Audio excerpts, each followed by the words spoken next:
जी, वो डॉक्टर जेता सिंह जी, आप यहाँ पर प्राकृतिक चिकित्सक मुझे लगता है कि अपने इस प्रदेश के सबसे बड़े जानकार हैं।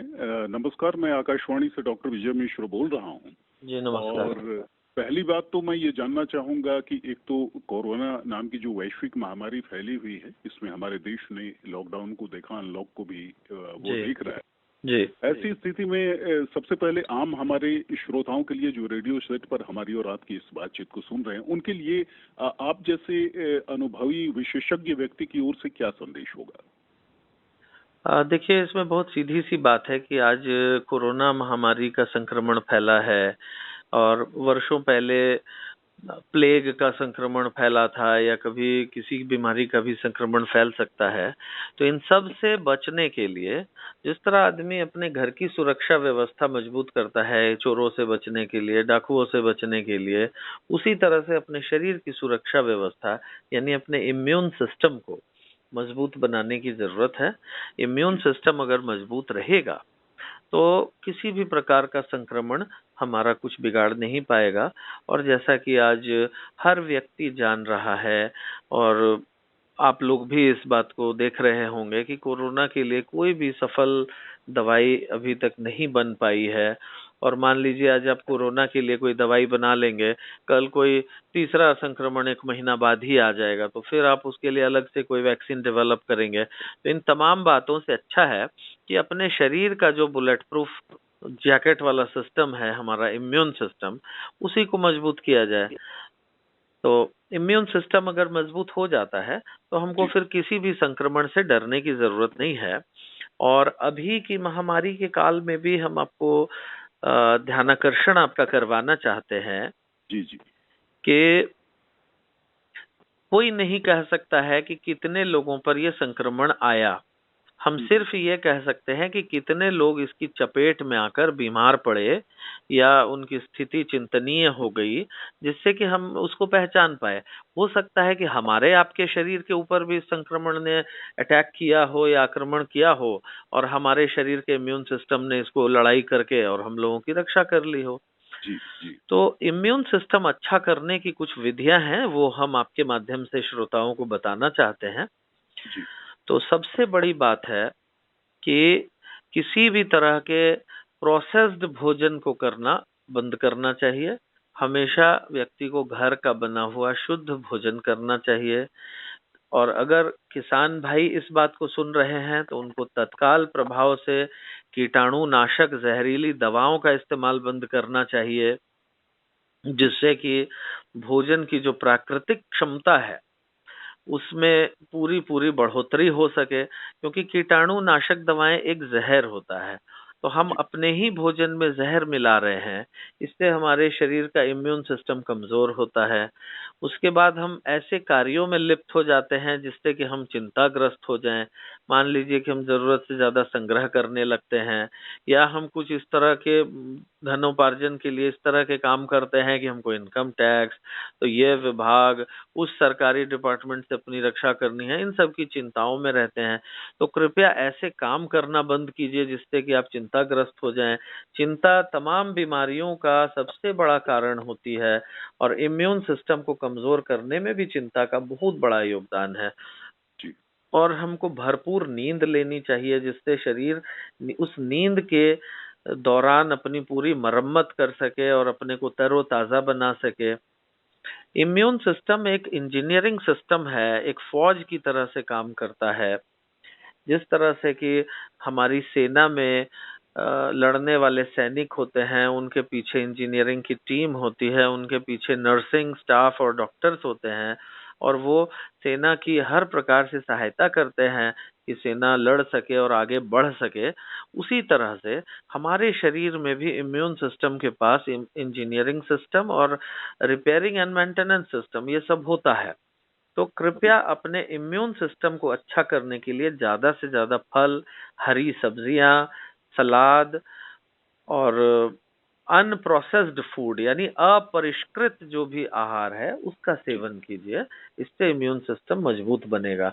जिन फलों में पीला रंग है और जो फल खट्टे हैं उनमें विटामिन सी पाया जाता है, पीले रंग वालों में विटामिन ए पाया जाता है, धूप में भी खुद को मौका देना चाहिए आधा घंटा रहने का, कम से कम कपड़े पहन करके, जिससे कि विटामिन डी पर्याप्त मात्रा में शरीर को मिल सके। खूब रेशेदार भोजन करना चाहिए कि कब्जियत नहीं हो, पेट साफ हो। और सबसे बड़ी बात जो हम आपके माध्यम से श्रोताओं को बताना चाहते हैं कि पूरे विश्व में एक भी ऐसा केस नहीं मिला कोरोना से पीड़ित लोगों का जो शाकाहारी था। कहने का मतलब कि हर जी कोरोना पीड़ित व्यक्ति, चाहे वो बीमार पड़ा या उसकी डेथ हुई कोरोना से, वो लोग मांसाहारी व्यक्ति थे। तो शाकाहार को भी बढ़ावा देना चाहिए, क्योंकि हमारा शरीर शाकाहारी भोजन करने के लिए भगवान ने बनाया है। मांसाहारी लोगों के कैनाइन टीथ जो होते हैं, जैसे कुत्ते के किनारे वाले दांत लंबे होते हैं, शेर जी बिल्ली इन सब के दांत लंबे होते हैं, उसी तरह जी से हमारे दांत लंबे नहीं हैं। और हमारी आंतों की लंबाई जो है ज्यादा होती है। हर शाकाहारी प्राणी की आंत ज्यादा लंबी होती है, मांसाहारियों की आंत कम लंबी होती है। हम लोग इसलिए मांस खाकर पचा सकते हैं कि शरीर में एडेप्टेबिलिटी होती है विपरीत परिस्थितियों में चलने की, जी से जी जी विपरीत परिस्थितियों में सामंजस्य बिठा लेने की। लेकिन इसका मतलब ये नहीं है कि हम मांस खाकर रहने के लिए हमारा शरीर भगवान ने बनाया है। जी जी ठीक उसी तरह से जैसे कोई पेट्रोल से चलने वाली गाड़ी है, उसमें अगर डीजल या किरासन तेल मिला करके चलाइएगा तो गाड़ी चल तो जाएगी, लेकिन उसके इंजन पर और अन्य पार्ट पुर्जों पर खराब असर पड़ेगा। जी जबकि उसको उसी के ईंधन से चलाएं, या कोई भी इलेक्ट्रॉनिक उपकरण है उसको उसी के चार्जर से चार्ज करें, या उसमें उसी तरह की बैटरी लगाएं जिसके लिए वो बनाया गया है, तो सही ईंधन सही तरह से उस उपकरण को चलाता है। हमारे शरीर का ईंधन हमारा भोजन होता है, वो हमारे शरीर को सही तरह से चलाता है। तो कृपया सही भोजन कीजिए, शांत बने रहिए, और ऐसे कार्यों में मत लिप्त होइए जिससे चिंताएं बढ़ सकें। हाँ, तो इन जी भरपूर नींद आएगी, चिंता रहित जीवन होगा, प्रकृति के सानिध्य में रहेंगे और हमारा स्वास्थ्य अच्छा बनेगा। हम यही क्या कहना चाहते हैं। क्या बात है, बहुत ही सुंदर। डॉक्टर जेठा सिंह जी, एक बात अपने श्रोताओं के लिए हम जानना चाहेंगे कि चूंकि हमारे देश में कई प्रकार की चिकित्सा पद्धतियां हैं, जी उसमें एक प्राकृतिक चिकित्सा भी है। ये प्राकृतिक चिकित्सा है क्या? जी, ये आपने बड़ा अच्छा सवाल पूछा। देखिए, कई तरह की चिकित्सा पद्धतियां प्रचलित हैं, जिसमें प्राकृतिक चिकित्सा, आयुर्वेद, यूनानी दवाएं, सिद्धा, होम्योपैथी, एलोपैथी, हर तरह की झाड़ फूंक भी है, मंत्र चिकित्सा है, कई प्रकार जी की चिकित्सा पद्धतियां हैं। जी जी तो प्राकृतिक चिकित्सा और इन पद्धतियों में सबसे पहला अंतर यह है कि प्राकृतिक चिकित्सा ईश्वर प्रदत्त या प्रकृति प्रदत्त एक चिकित्सा पद्धति है, जिसको हर पक्षी, जानवर जो कि जंगल में रहते हैं, पेड़ों पर रहते हैं, जिनको मवेशी अस्पताल जाने की जरूरत नहीं है, वो अपना इलाज इन्हीं माध्यमों से करते हैं। और जी प्राकृतिक चिकित्सा में 5 दवाएं हैं जो कि प्रकृति प्रदत्त हैं। उन दवाओं को आप किसी लेबोरेटरी में नहीं बना सकते हैं। वो जी हैं मिट्टी, पानी, धूप, हवा और आकाश तत्व। ये जो अच्छा, 5 तत्व हैं, यही जी हमारे शरीर की निर्माण सामग्री है। तो कोई भी सामान जिस निर्माण सामग्री की सहायता से बनाया जाता है, उसी निर्माण सामग्री की सहायता से उसकी टूट-फूट की आप मरम्मत कर सकते हैं। जी जी आप देख लीजिए, टेबल टूट जाएगी, लकड़ी की टेबल होगी, तो आपको लकड़ी से ही उसको मरम्मत करना होगा। आप उसकी मरम्मत कोई चौथे पांचवें सामान से नहीं कर सकते हैं। बिल्कुल। उसी तरह से हमारे शरीर की टूट-फूट की मरम्मत या खराबी की मरम्मत इन्हीं 5 तत्वों की सहायता से हो सकती है। और इसी को जो जानवर होते हैं, पक्षी होते हैं, उनके अंदर नैसर्गिक ज्ञान होता है। हम लोग चूंकि जैसे-जैसे सभ्य होते गए, हम प्रकृति से दूर होते गए, तो हम लोगों के वो जो सेंसेस हैं वो थोड़ा दब जाते हैं, और हमको नहीं पता चल पाता है कि हमारे लिए क्या उचित है। लेकिन आप देखिएगा कि जब हम बीमार पड़ते हैं, हमारा स्वाद बदल जाता है, तो वैसी परिस्थिति में हमको कुछ भोजन देख के अरुचि पैदा होती है कि नहीं, ये खाने का मन नहीं हो रहा है। कुछ भोजन को देख के लगता है कि हाँ, इसको हम खा लें। तो जी वो जी हमारे प्रकृति हमको निर्देश दे रही है, गाइड कर रही है। उसी हम्म, तरह से हर जानवर को खुद पता चलता है, हम लोगों से ज़्यादा पता चलता है उनको, क्योंकि वो हम्म, प्रकृति के समीप रहते हैं, वो सभ्य नहीं हो गए हमारी तरह से। जी जी और जी अन्य जो चिकित्सा पद्धतियां हैं उसके लिए हम आपको बताना चाहते हैं कि इस पद्धति के अलावा बाकी हर पद्धति वो मैन मेड है, यानी मानवकृत है। जी जी और हर पद्धति में दवाएं लेने की जरूरत पड़ती है, चाहे वो प्राकृतिक चिकित्सा के अलावा कोई भी पद्धति हो। और हम्म, एलोपैथी सिस्टम जो है, जो अंग्रेजी दवाओं का सिस्टम है, वो आपातकालीन स्थितियों के प्रबंधन का, मैनेजमेंट का सबसे अच्छा साधन है। इसलिए कभी भी किसी को कोई इमरजेंसी सिचुएशन हो जाए, आपातकालीन बात हो, तो किसी अन्य चिकित्सा पद्धति में नहीं जाके आपको सीधे एलोपैथी के चिकित्सक या अस्पताल से संपर्क करना चाहिए। और जी जब आपातकालीन स्थिति नियंत्रण में आ जाए तब तो ठीक है। और अगर ये पता चले कि नहीं, रोग हो गया है और कोई बीमारी शरीर में घर बना के रहने लगी है, तो वैसी परिस्थिति में वैकल्पिक चिकित्सा पद्धति यानी प्राकृतिक चिकित्सा, आयुर्वेद, इनका सहारा लेना चाहिए। और जी एक और खास बात है प्राकृतिक चिकित्सा में कि अगर हम्म, आपको ये करना है तो इसके लिए बीमार पड़ने की जरूरत नहीं है। आप स्वस्थ रहते हुए भी अपने स्वास्थ्य को प्राकृतिक चिकित्सा के माध्यम से और अच्छा बना सकते हैं, जबकि दूसरी चिकित्सा पद्धतियों का लाभ लेने के लिए आपको बीमार पड़ने की जरूरत है। आप बिना जी बीमार पड़े हुए ऑपरेशन नहीं करा सकते, आप सुई नहीं ले सकते, पानी नहीं चढ़वा सकते, या किसी भी पद्धति की दवा नहीं खा सकते। लेकिन जी प्राकृतिक चिकित्सा का सहारा आप दैनिक जीवन में भी ले सकते हैं, उससे स्वास्थ्य और अच्छा रहेगा। हम ये आपको अंतर बताना चाहते थे अन्य जी चिकित्सा पद्धतियों में और हमारी पद्धति में। जी जी।